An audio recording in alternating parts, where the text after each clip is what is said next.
Yeah, no, that's all right. I'll be there. Good evening, everyone. This is Bob Maurer with Manduca Trading in Chicago. We do appreciate you showing up for this evening's webinar, which is going to be a really interesting webinar because we have two reasons. One is it's going to be on a market that's been rather volatile lately, had some big swings. Not as big as swings as some of the energies, some of its cousins like crude oil, heating oil, and unleaded, but nonetheless, nat gas has been a mover and a recent big failure last week too. So it's going to be really interesting from that perspective, but also because we have a special guest, Mr. Jonathan Barratt, all the way from Sydney, who is gracious enough to spend some time with us this evening. And Jonathan's very experienced in these markets. He is the lead economist for commodity broking services out of Sydney.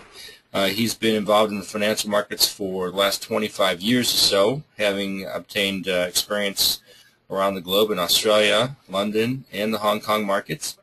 Jonathan's experience and knowledge is very recognized to the extent that he is a regular guest commentator and strategist on such networks as CNBC Asia, Bloomberg TV, ABC 1 and 2, News Radio, and NDTV in India. He's also a guest writer for many industry publications such as the Gold Gazette and Your Trader's Edge. So when it comes to breadth of experience and knowledge, certainly Jonathan has both of those. And it is kind of interesting also that he is from the other side of the globe, and if you want to look into the future, you can just ask Jonathan because it is tomorrow there, so he already knows what happens tonight. But anyway, I'll hand it off to Jonathan. It might just take a second while I do so, and then I'll let him go ahead and do the presentation on the natural gas. 1 second, and I'll get over there.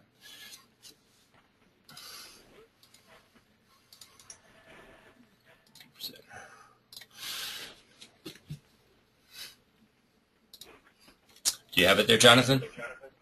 Yep, look, I've got it there, Bob. Thanks very much for those kind words.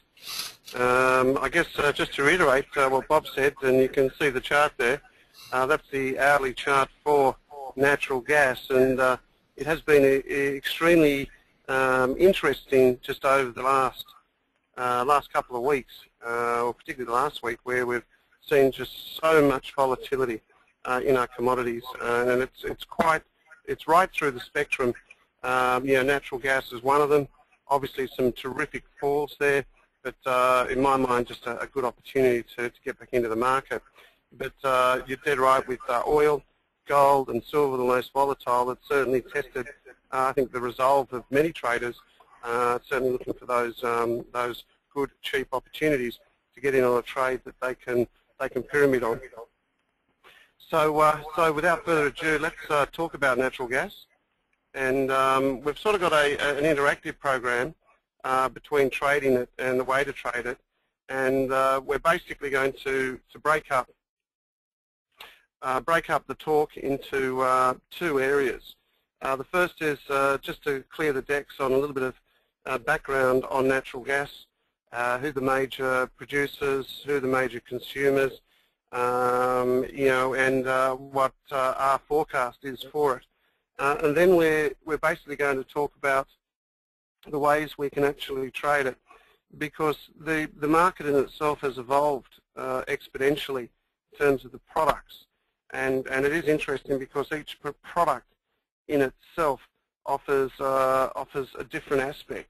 And we're going to be talking about obviously the main contract, which is the primary source of pricing, which is the Henry Hub out of NYMEX, and then we're going to look at exchange-traded ETFs, exchange-traded funds, exchange-traded commodities, and also look at some of the CFDs.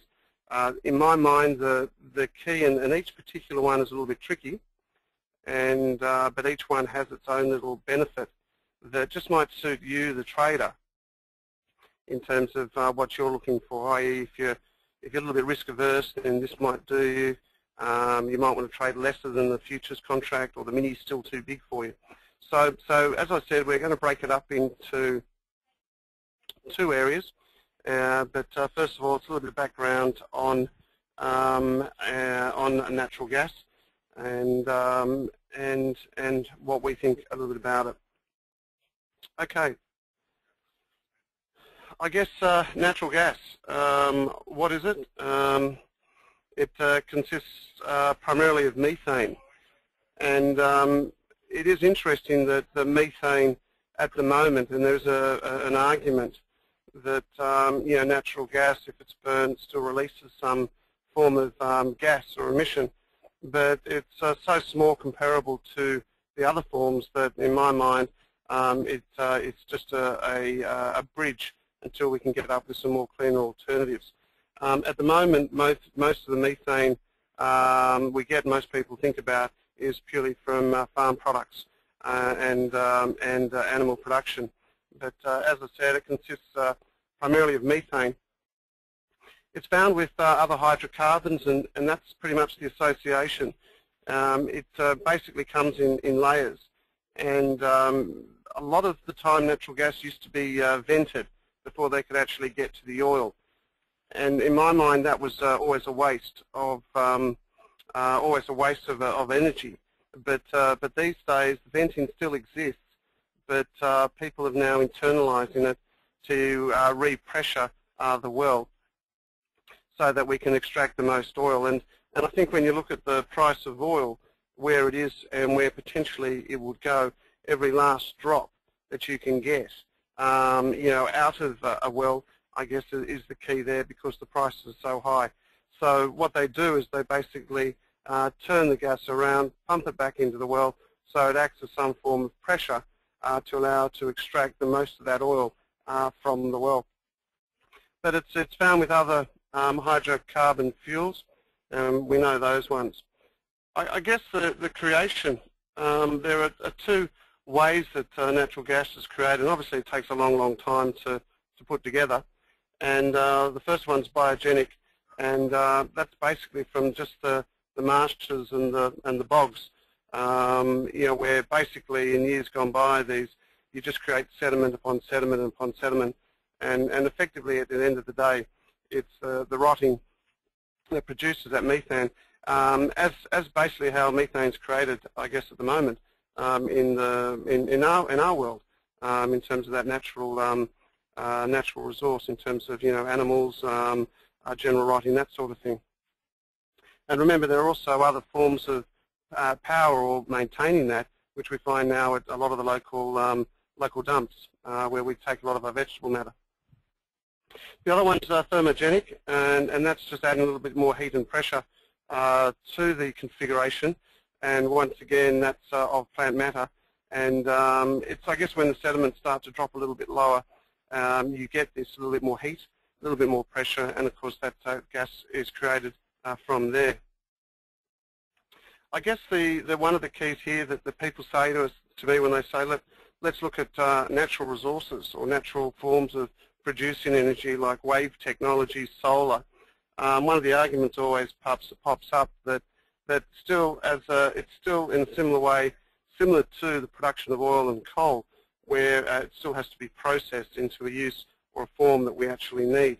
And I guess that's one of the arguments that the green sector always look at, because natural gas in itself does provide, natural gas does in fact provide CO2 emission, although it's very small, and it's certainly considerably smaller than the petroleum. The fact of the matter is it still has that ability, if we all switch to natural gas, to cook the planet.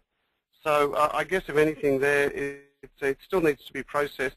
It's in this processing, I think, which I guess has inhibited in the past the ability for us to really take it on mainstream, and to process and also the transportation, which we'll talk about a little bit sooner. Okay, I guess who uses natural gas? And I think when you look at it, it is in my mind an energy source that is already with us, and it has been for many years. And it's excuse me, it is actually throughout the industry or throughout the economies that we actually use natural gas. Industrial applications, 32% of the total amount consumed. Electrical generation, and I think this is a point in case at the moment, because compared to the amount of fuels you require for normal petroleum or petroleum-fired and or nuclear, it's certainly a safer alternative. Residential uses. This is one area where I think it continues to grow, just particularly for heating. And I think one of the interesting things is that natural gas can be traded on a seasonal nature as well. I guess only recently, I guess if you're natural gas followers, you had an increase in consumption just due to the recent weather patterns in America. And as a result of that, we're seeing a gradual climb. One thing I have noticed over years of trading it is that its correlation to crude is very interesting, because you often find days, or when I get up in the morning and I check with the markets when you guys are closing, I always find, okay, crude's gone up, therefore natural gas has gone down. And it is quite interesting to see that that form of negative correlation between the use of natural gas and crude. And in my mind, I think that will evolve and will eventually turn around the more people use it. And but moving on, residential usage 22%, commercial is 14%, and 8% other. So I guess natural gas, and it's increasing in terms of its usage for economies, just because it is a cleaner alternative or a bridge to other alternatives. You know, you look at the moment those countries which have cut their CO2 emissions in line with, say, the Kyoto Protocol. You can see that their renewable energy resources, people are spending a lot more money on it. Australia is pretty much a bad example of what's actually done there, and I do have Australia as a little bit of a test case, where the current technology is here for us to move away from traditional coal and petroleum production, in particularly for energy, or just generally for energy across the board. But you've got countries, particularly like Denmark and Norway, which are pretty much 100% efficient on the renewable energy resources. And in Norway at the moment, they actually have a program where they produce too much and are actually exporting it to the EU. So there are good models in point to follow.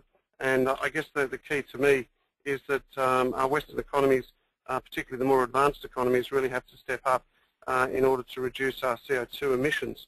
As I can see by this, everyone, or in certain aspects of economic life, actually use natural gas, and I'd certainly like to see a little bit more of it, particularly in the electrical generation. Okay, I guess one of the other important things is the chart, natural gas, a market in supply.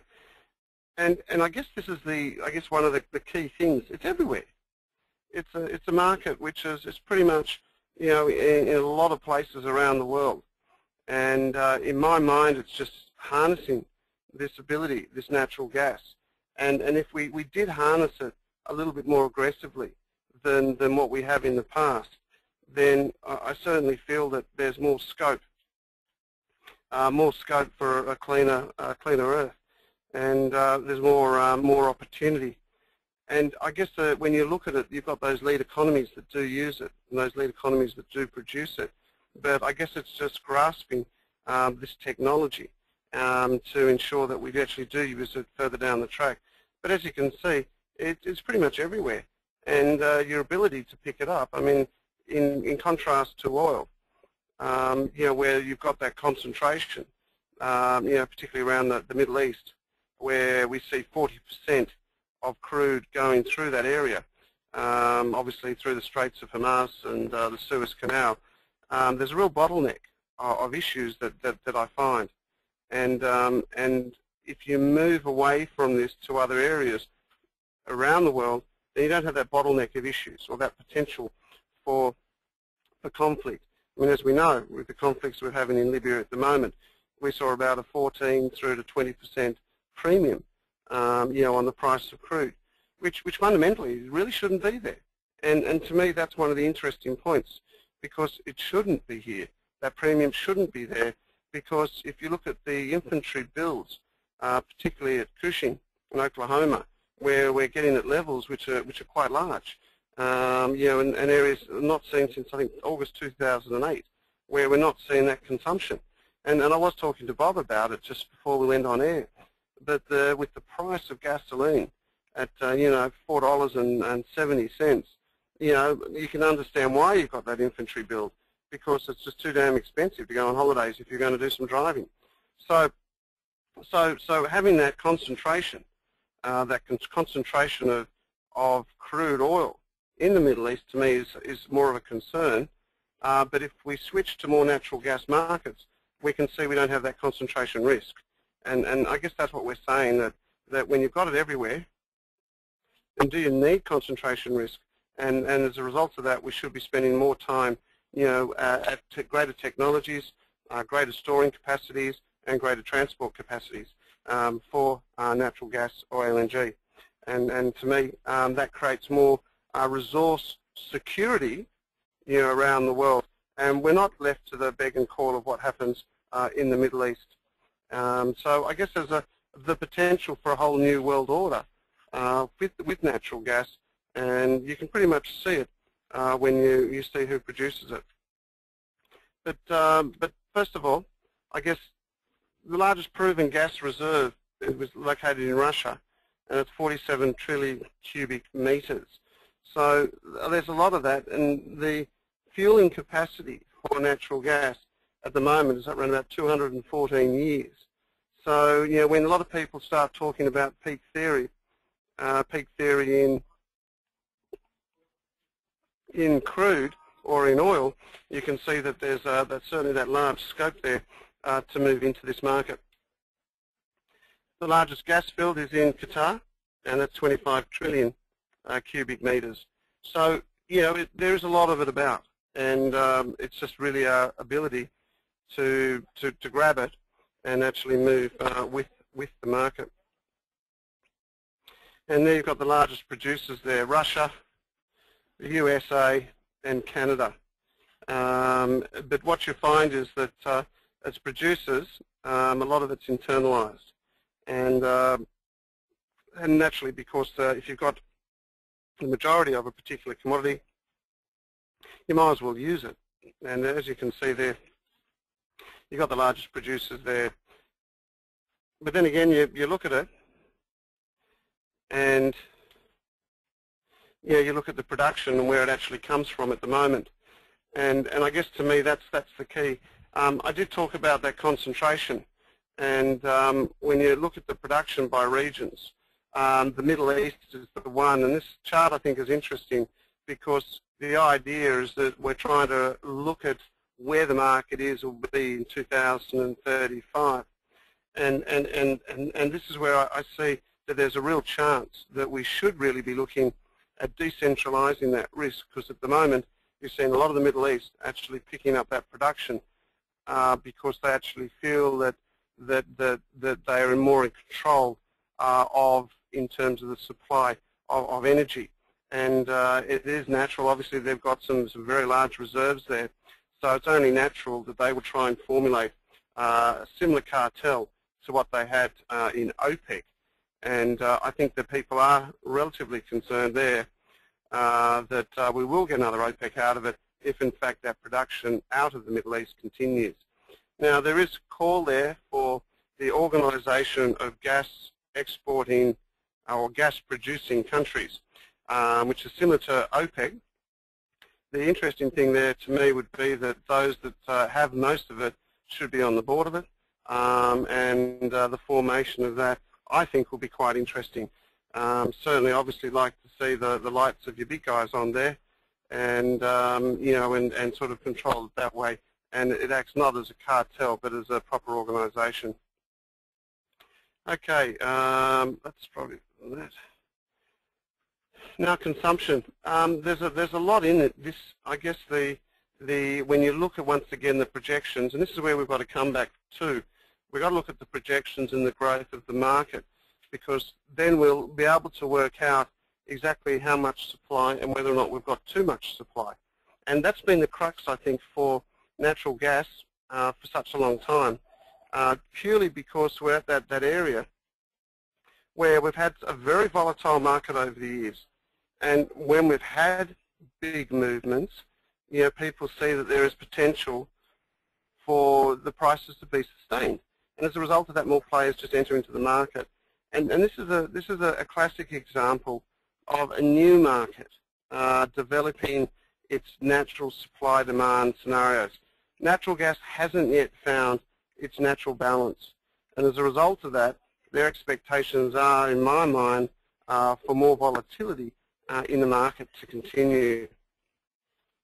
This sort of thing, when you look at the world natural gas consumption, it's all showing terrific growth curve. And I'll expect that to continue. In fact, there's probably more growth, I think, in sectors associated with natural gas. That would be the shipping side of it and also the production side of it. And as you can see, there are massive forms of production plants or trains actually in tow at the moment. And that's given this overall feeling that natural gas, is just going to be so much on tap in the future, and should, in fact, we have a production shift. For those people that understand just a little bit about Economics 101, natural gas is a market where it's had a massive production shift. We have what we call production frontiers, and that gives us an optimal amount of production at any one time that satisfies the normal demand. But what happens when you get a new form of technology or an increased production? This curve actually shifts. And as a result of that, we have to adjust our medium forecasts or our medium to long-term forecasts, because the shift in production has created a new market and a new medium. And in natural gas, that's something which we have seen of late, particularly as a result of the last rally which we had, which was about 2-3 years ago. A lot of people were seeing that they had more money, so they started to invest in it, and as a result of that, we saw a massive decline in the price of natural gas. Okay, natural gas, clean and green. I guess a lot of people focused on this when they started to put these massive production plants or LNG trains in place, because they actually saw it as the greenest of the green, and it is. However, it still is a hydrocarbon and still produces a CO2 emission, but that CO2 emission is significantly less than the traditional forms. So as I mentioned, it's a bridge, not a solution, but it's certainly a bridge that we can capitalize on today if we pull our fingers out. Okay, natural gas that burns cleaner than oil and coal. Per unit of energy, it releases less than 1/3 of nitrogen oxide, as does coal. It contains no mercury, arsenic or heavy metals. When burnt next to, it produces next to no fine particles, things like soot. It produces less carbon dioxide. Compared to petroleum, about 30%, and compared to coal, about 45%. So it really is clean. One of the arguments that somebody came up and said, well, if you're worried about emissions, then why don't you just move to nuclear power? Valid option, because it is clean, but as we've seen with what's happened in Japan, it's a concern that we do hold, particularly when you've got on some of the residuals, particularly with nuclear, and obviously now that nuclear power, I think, is seen as a heightened risk for any form of a terrorist activity and also any form of natural disasters. You've got areas where the half-life on some of the residuals for nuclear power anywhere up to 200,000 years. So it is a concern when you look at it. But natural gas at the moment, in my mind, does represent a cleaner, greener alternative for today, but not perhaps for tomorrow. As I said there, natural gas is not as dangerous as nuclear power. Well, that just makes sense. It's interesting that Japan is one of the largest consumers of LNG, and that's purely for its the generation of electricity. There was a study done in Japan where 17 of the top reactors were closed for maintenance, and the demand for natural gas pretty much went through the roof. Japan to me is one industrialized nation which can pretty much readily switch over from nuclear to natural gas. And in my mind, the social issues there, it's heightened, and I think that you probably will find that there will be a commencement of a movement, particularly away from petroleum away from nuclear and look to some of the other alternatives.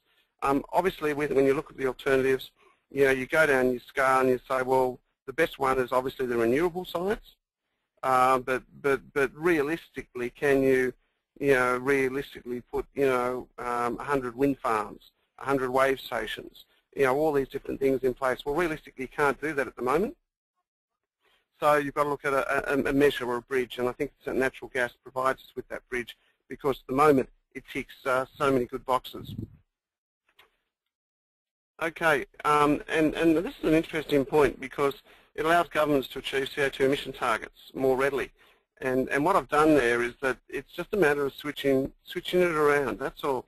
Spending a little bit more resource, on these sorts of things, then we can achieve those CO2 emission targets, quite simply. But then I also get people that turn around and they say, well, given that it's great, it's clean, it's green, it's why hasn't the price recovered? Why has it been in such a doldrums for so many years? And I guess it's interesting to analyse why natural gas, the price has not really picked up. And it comes down to infrastructure spend. The processing plants for natural gas, it's very, very expensive. And you can see that in the way LNG projects are actually stitched together. And we've got a little bit of an example on that. Because the processing plants, the storage of it are quite large, and it's quite unique to LNG, or compressed natural gas. So it's, first of all, it's quite expensive to put together. Also, you think, and this is a bit quirky, governments, and it is interesting, particularly in Australia, where you have this case where the governments have spent so much money on subsidising miners and exploration for crude oil. They've also spent so much money on utility to allow for the burning of coal into power stations. Their infrastructure into the higher producing hydrocarbons, coals and the crude have been so large that to turn around and move to these sorts of other alternatives is just not a viable option at the moment. And I think that, to me, is one reason where the government gets lobbied by a lot of these producers, miners, exploration companies, and they actually get lobbied to say, well, hey, could you just move away from that natural gas for a minute? We've got a big project here on petroleum which we need. And when you look at the infrastructure for power stations, being next to coal mines, all these sorts of things, you get a sense of feeling that the government has half an eye closed on it, because it's just a massive shift of infrastructure which they've put in place and helped subsidise. Because at the end of the day, the subsidisation of these other areas has only helped to create an income for the governments. So in another sense, you can argue that, well, let's just keep it here for a little bit while because we are receiving income from it and we can tax it accordingly. So when you look at it, the governments have spent too much money, I think, in the past subsidising miners' exploration, and that to me is one hurdle that we have to get across. I guess the other thing is that those people, those companies that decided to develop these big projects just happen to be the ones that happen to have all the money. So you've got no real independence there because they need to control it and they need to control the resource. Naturally, controlling that ensures stability for the shareholders. So I mean, natural gas in itself is sort of like the rich man's mining. I guess in a funny way, it's in the scheme. It's an expensive sport just to go up and down a hill, and really, for those people that have the funds to waste doing that, they'll do it. On the other side of it, when you've got the big mining companies looking at these sorts of things, they're ensuring longevity of return, and so they spend money, which helps governments as well. So there's a lot of interest going around there, and once you are in control of the production and you are a large mining company, then you've got that ability to be able to use some form of Tay-site collusion in terms of pricing, which is what we see at the moment. So once again, it's more of a strategy that these people would be following in order to, or big companies, in order to get the returns that they need. Okay, and as I said here, it's simply we just have too much production coming online, and it's just a general supply-demand concern that the industry is having to grapple with.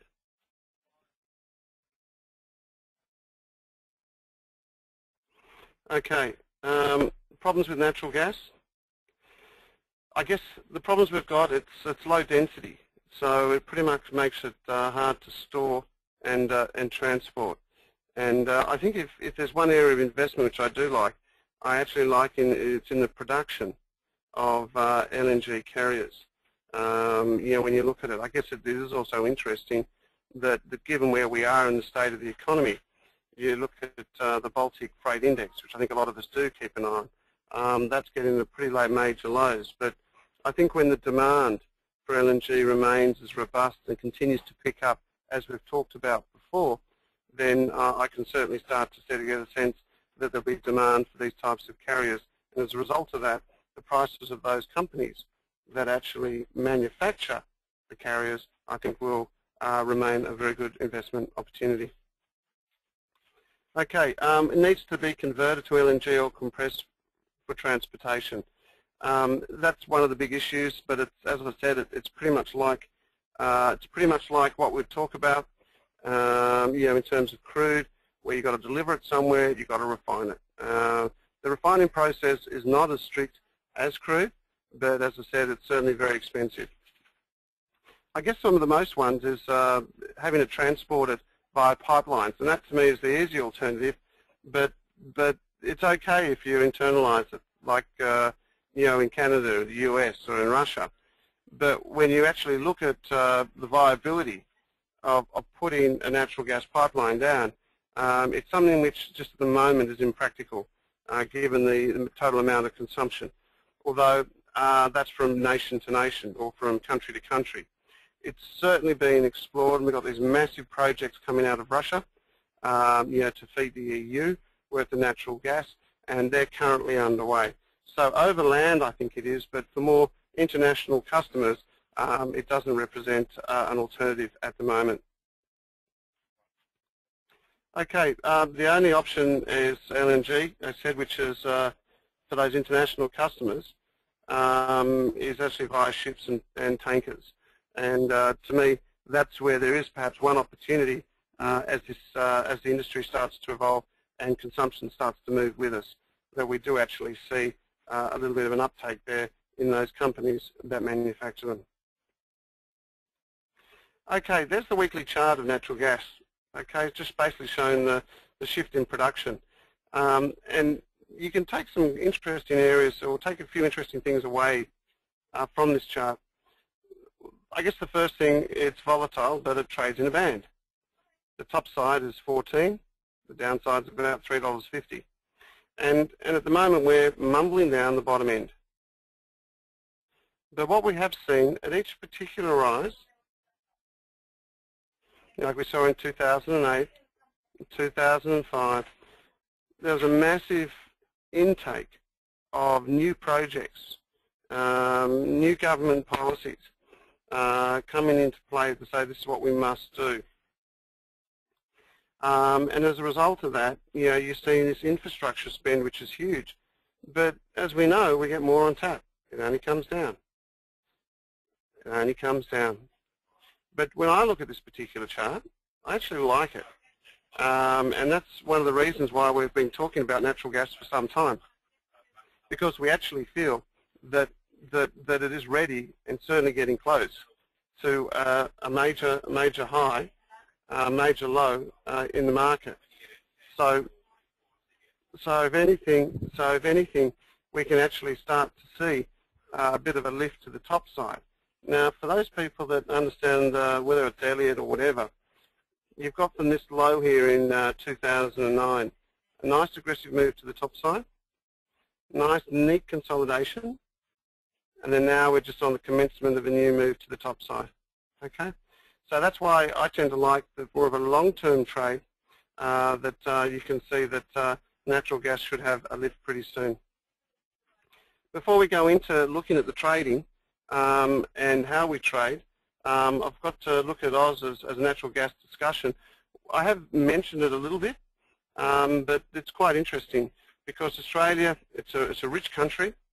It's certainly full of, certainly resource rich, there's no doubt about it.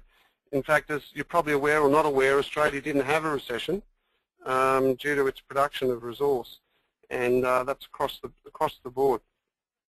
Although we are reliant on coal and petroleum products, which seems quite crazy. What actually happened was with the gas, we weren't allowed to vent when we found oil, and it was prohibited. It was just prohibited by the government back in the 1970s. As a result of that, we've got a massive pipeline around the country, and to me it's incredible that we don't use it. It just pretty much remains pretty much idle, that we don't really advertise or advocate the use of natural gas. Yes, we can have it, but it's still a competing alternative to electricity. So I guess we could achieve, just at a flick of a switch, we could achieve our emission targets today if Australia and the government, or the Australian government, decided to support it. And I think that's one of my, missions, is to say, well, look, why can't we just use this so we can become compliant with emission targets? And in my mind, it's really up to the government's incentives to want these changes, rather than thinking of today but think for tomorrow, which I think so many governments actually failed to do. And in my mind, Australia is one example where we could have achieved all our emissions quite quickly if in fact we decided that that's what we really wanted to do. Here's just a little bit of a chart. And as you can see, we have this progression, and we are moving, but with natural gas, and it seems quite ironic to me that the natural gas market, which can be piped all around Australia, is not one we've exploited to our fullest, when we're reliant on black coal, heavy metal producers, CO2 emissions 1/3 greater, and we've even moved on to uranium. So when I look at those sorts of things, I think that Australia is one example where the government really has to turn around and have a good, long, hard look at itself to move to other productions, particularly the natural gas market. And as you can see here, just one quick example, when you look at the gas supply, 2.5% is employed, or in thousands anyway, and you compare that to what we do for coal. Okay, it is quite incredible that we don't have that amount of industry into this market when we should have. But I guess the key for me at the moment now is LNG. There is always a bit of confusion between natural gas and LNG, and I guess to demystify it, LNG or compressed gas, CNG, the two main ways we can actually transport it, and it just makes sense to that's how you can ever do it. If you can't pipe it, you've got to be able to transport it, and I guess liquid nitrified gas is I guess the main one that we actually use, because however it is a process, but the processing of natural gas, it removes the water, sulfur and CO2, which is pretty important. The production is done in very expensive liquefaction plants or LNG trains. The largest one is in Qatar, and you've often seen those. There's these great big lines of little bobbles, and each one in itself has its own production, but they do it in the train as it comes through. Exceptionally expensive to put together. Natural gas is converted to liquid just primarily for storage and transport. The energy density is 60% that of diesel fuel. So you can see that it is there. It will stay because of what it's got, but the cheaper alternative appears always to be the harder hydrocarbon fuels, obviously the crude and gas. And to move to natural gas or LNG is a lot harder. It certainly has a high cost in processing and storage, which sort of like shuns people.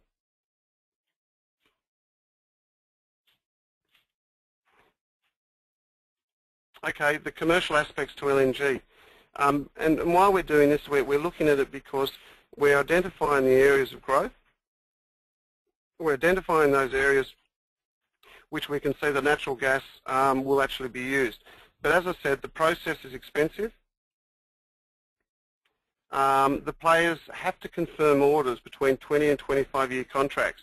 Now, this is quite interesting because it is relatively unique, because it's more of a long-term contract. And what actually happens, it's normally between governments and producers, which I find is quite interesting. Once it's confirmed and a greenfield project deemed viable, it's only then that the investors start to come along and do it. And it's only players with strong financial and political resources that get involved. Like we've got one, the Gorgon gas project at the northwest shelf in Australia. We secluded deals for the supply of natural gas to the Asian basin, and that in itself provided us with the ability to go ahead and actually develop that gas field. Without that, it'd still remain there, not discovered. And you get the players, the only big players that can do it just happen to be those players that are already in that energy space, and that's ExxonMobil, Royal Dutch, Shell, BP, Chevron, and NOCs. There's national oil companies. So it is a real interesting turn that these guys, the guys are only the resources, but they're resources. They're the people that actually have the money, but they're not going to go into a project until they have a 20 to 25-year contract on providing that to a company. Okay, or to a country.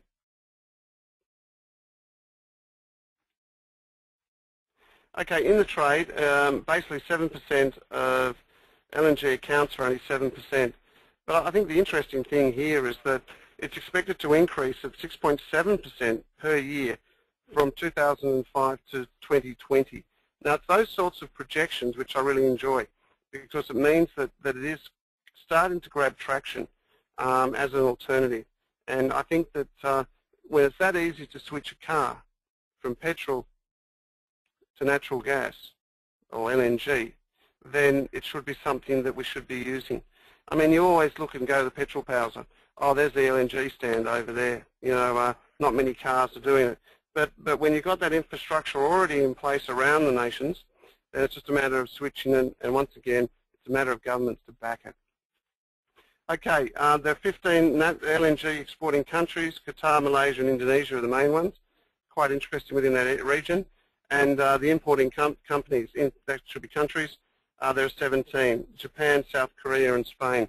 And that's, when you look at it, I think you'll find that Japan and South Korea certainly lead in the space in a lot of this, because they do a lot of it for electrical production. And I think you'll find in Japan there's going to be a change in ideals, away from nuclear and into other areas such as natural gas. So I think, if anything there, the space is changing. But the important number for me is that 6.7% growth, which I really enjoy. There is a formation just becoming, OGEC, Organisation of Gas-Producing Countries, which I talked about, so I won't spend too much time. The key for me there is that on that organisation, there are a lot of elements of different producing countries. There's 17. You've got 34 there. Potential of exporting and producing. So I think, in my mind, that actual organisation has to be bigger and less concentrated in areas such as what we've got with OPEC. Okay, how to trade natural gas. Basically, I've put together the main ones which we can look at. Okay, a little bit of briefing around there, and then we're going to look at our trader to see, you can see a little bit of correlations happening, and how easy it is actually to get access to a lot of these markets. The first one's obviously the NYMEX, the Henry Hub one. You can trade it, futures contract traded in US. It's, as I suggested, it's a large contract. You've got the major and the mini. Futures, in my mind, you have to understand the market there. It is probably a risk investment. And people that tend to trade it either trade it for the short term, or they fully understand the leverage they're getting on it. And when you go to those leverage contracts there, something like 25 to 1 or 10 to 1, you've really got to understand what you're doing in terms of understanding the market. As I said, futures, a little bit more risk takers in terms of what they offer, but obviously the leverage is there, and that's what attracts a lot of people to the market. Obviously, there are options on futures. I think a lot of us understand how that will operate, so I'm not going to spend too much time on that rather than look at some of the other products which are out there. Now, CFD is relatively new concept. In Australia, we've got big issues on them because it's like futures, and a lot of mums and dads try to trade the CFD, and they've hurt themselves. But for those who are seasoned veterans in the futures markets, we understand them quite nicely. In fact, I actually trade the CFD just purely because I don't have a larger contract size as the mini or as the major. And it does actually smaller contracts. It is an OT, but it does mirror the futures trading, and more often than not, lower margins. And what we find, which is different, I mean, a lot of us got squeezed out of silver just because the margins just kept on going up. COMEX kept on putting them higher and higher, and you're squeezed out of the market, so it becomes an issue. But for me, for more risk aversion traders, it's the position size which I like. And let's just check that. All right, I actually had, if we went back, I'll go back, because I got that chart of correlation there. You can't quite see it on this one, but there's a little black one at the top, and the black's the natural gas, and the CFD is the green color. As you can see, it's pretty highly correlated. So you can trade this little contract, on your mobile, on your desktop, or on the web. It's so easy to do because it is highly correlated, and you don't have to have the size of those positions that you'd have to do in the futures. Looking at ETFs, it's interesting here, the exchange-traded funds. You get the security of the exchange, but you've got them traded in Frankfurt, London, Italy, NYSE, Paris, and the Tokyo and the Toronto Stock Exchange. It's just like an equity position. And people like it because you can set and forget, knowing that you're not going to lose your shirt if in fact there was an adverse move in the market. The correlation is not exact to futures, which sometimes sends me a little bit spare. And you can see in this particular chart, it correlates when it suits, but at this particular juncture here, there is some correlation, but it's at a depressed form or at a discount. So those sorts of things you have to be wary of if you are trading the ETF. This is UNG, which is traded on ARCA. It's been meant to mirror it. It has for such a long time, but we've seen that whether it's the roll that's doing it, which we think it is, and the depressed state of the contango market, or the market, the contango backwardation, but the depressed state of that market is keeping that lower, i.e. you're in more of a backwardation than a contango. And we think that's what's causing this rift in the market for it to be quite low. But as you can see, if natural gas did have a lift, then perhaps you'll get this stage where back here you'll see a little bit more of a lift in terms of a premium rather than a discount. So perhaps that in itself creates a little bit more of an opportunity. Okay, exchange-traded commodities. Once again, you get the security of the exchange, and you trade on Frankfurt, LSE, Paris. It's like an equity position, but there's more to do on it. Like you've got long, you've got short, you've got leverage, but you've got the safety of an exchange, and you've also got the safety that you're buying shares over the futures. But as you can see, once again, it's the same phenomenon where we see there's more of a depressed state. Eventually, it'll turn around, but at the moment, we're seeing that it's still a little bit of a discount to the underlying.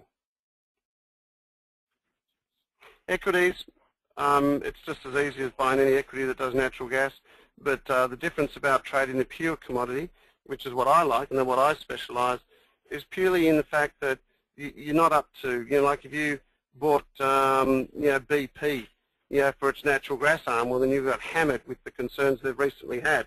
And to me, that's one of the worries about buying into an equity firm that produces it, because it's up with the majors, that they've got that ability to absolutely get smacked. Okay, I'll move on now. That's the questions, if you can start putting them in, if you do have any questions. But what I'm going to do is I'm just going to look at the trading now and how easy it is to actually look at that and just spend about 5 minutes. Okay, this is what we call our Falcon Trader, and it just gives us an ability. And what I've done here, I've put the various types of natural gas that we can actually trade. And you can see how easy it is to actually look at these sorts of things and what we tend to offer. That's the natural gas market. That's the daily. I'll try and get that weekly. Oh, that's the CFD on it. So I'll actually move that into that's the one I want. And as you can see, when we look at this profile of the weekly chart for natural gas, you can start to draw a few lines.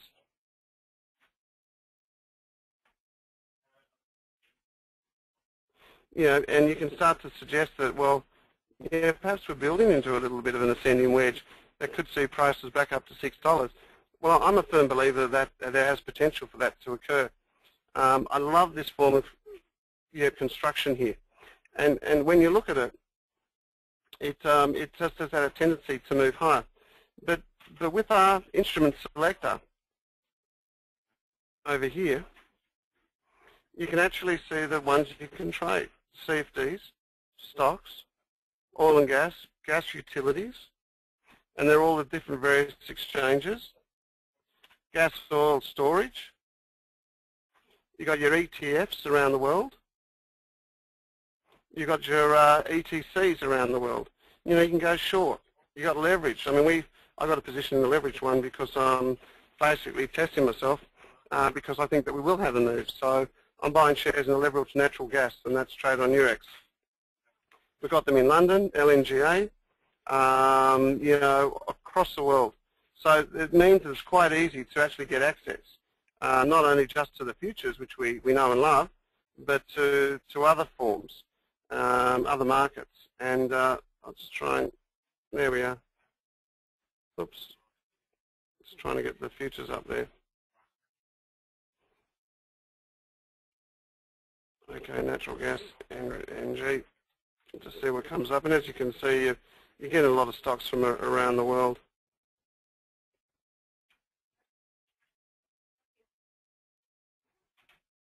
Futures, that's the one I want, Globex. There are all the contracts there, but you've also got NG. Where are you, NG? Okay, let's check that. Rightio, let's do this.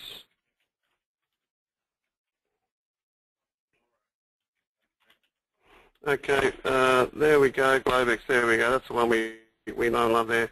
And the important thing here for us is that if you are looking at these types of trading platforms, you've got that variance of product which you can look at. And it really is just simple to trade, even if you put in here natural gas. All the sorts of natural gas will come in. And it's just a matter of putting an order in there. The market was order.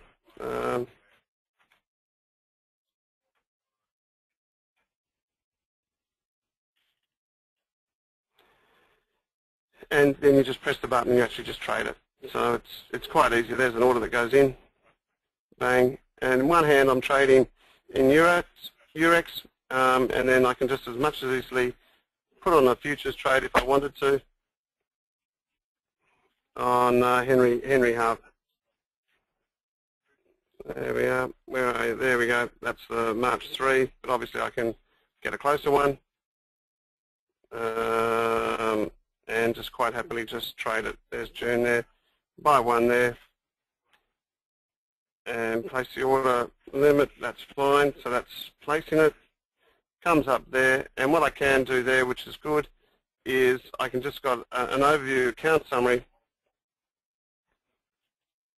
which comes up that has, I guess, the important thing there, all my positions online, so I can check where I'm doing, what I'm doing, and any risk concerns that I do have. I'll just see if this has any positions. No, that's a demo account. But the important thing about demos, you can actually get, and I'll just show you how quick it is. I'll just do a quick trade here in the currency. So you can see, enable, buy, close, comes in my account summary there, and futures. If I did a quick future, let's say copper, and buy one at market,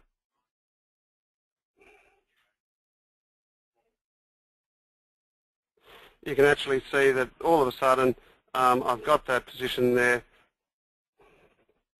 already in my account summary, so I can actually see what I'm doing.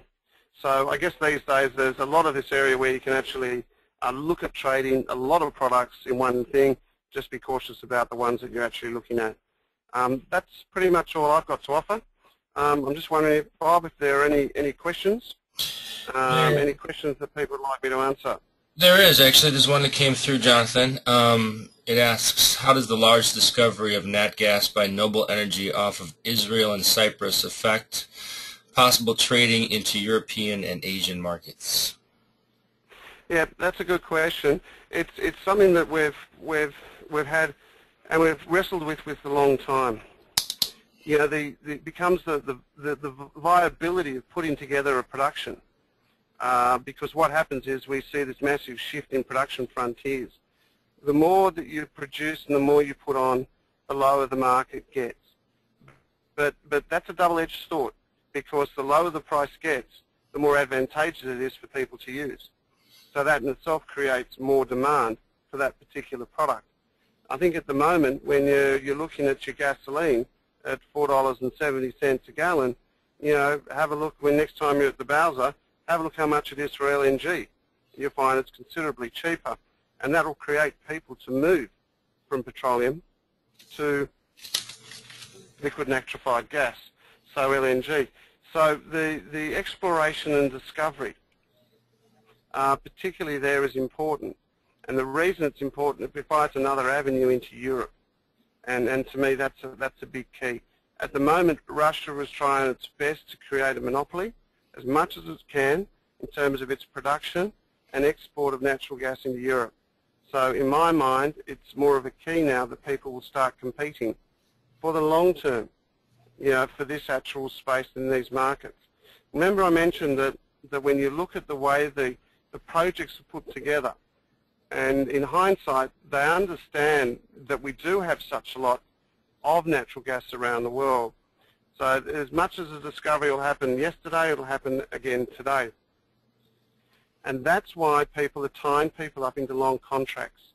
You know, projects are not viable till you have a written, sealed production and supply of natural gas for upwards of 20 to 25 years. And that's why it's important, because you've got a discovery, you've got to make sure you're going to keep it. And you've got a buyer that will always be there. And that's why it's important that these projects, when they're discovered, when they're sourced, they're resourced, the longevity is ensured so they can get their capital return, and that happens over 20 to 25 years. So I hope that answers that question. If not, is that right? That sounded good to me. Hopefully it did to the person who asked the question too. And I don't see any of the questions coming through right now. I know you went through a ton of information, and I really do appreciate it. It was an excellent presentation, if I may say so. Talked about the supply side scenario, both the quantity and the geography of it, demand side projections, the allure of nat gas as a clean and green energy source, and then the challenges it faces, even though it's clean and green, to becoming a more mainstream energy source, and then grabbing onto the technical analysis part. And then also I found it interesting, the Australian perspective on nat gas, and then as you went into the LNG and how easy it is to trade also. Actually, there are a couple other questions that are just coming in. It asks, on the production side, how much do LNG plants cost, especially in Australia? All right. That's a good question. There's always those projections that we have, but for some reason they tend to blow out. I don't have a price as to how much they cost, right? What you find is you have to do the exploration, the plant first, then you need the processing. What you can do is there are projections for Gorrigan. I don't have them at hand, but if you Google search Gorrigan natural gas, then you'll be able to see. But you are talking a hefty checkbook for not only the ability to explore and pipe the gas, but also that ability to have a terminal, and it's that terminal to export. And then once you export it, you've got to have another terminal at the other end to produce it back to natural gas, or from LNG to more of a durable resource.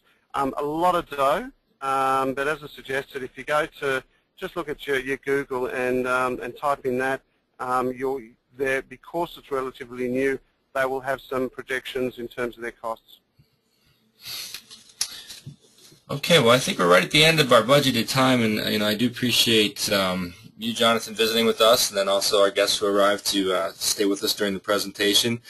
We have recorded it, and we will send everybody a link of the recording, because I know a lot of times what we say isn't necessarily what is heard on the other end, so rehearing the presentation could definitely pique some more questions. And on that note, Commodity Broking Services and Manduca have a real close relationship. We've been doing business for a couple years, and it really is interesting because they don't necessarily always share the same perspective on the economies and the macro things going on in the world as we do. So it's always good to have an outside opinion to discount when it comes to formulating your own opinion and taking a trade, for example. And the great thing about CBS is they're heavy on education, like Manduca is. They've got great technology, as you saw with the Falcon Trader, and obviously, wonderful sources of information such as Jonathan and the additional services they offer. So in the email, we'll have contact information for Jonathan. You can reach him directly. He's open to that. And we'll be sending out that follow-up email tomorrow. And if you have any questions directly for us, we'll be glad to answer them too. So I guess we'll take this time right now to, once again, thanks Jonathan for his time and everybody for showing up. But this will end the presentation.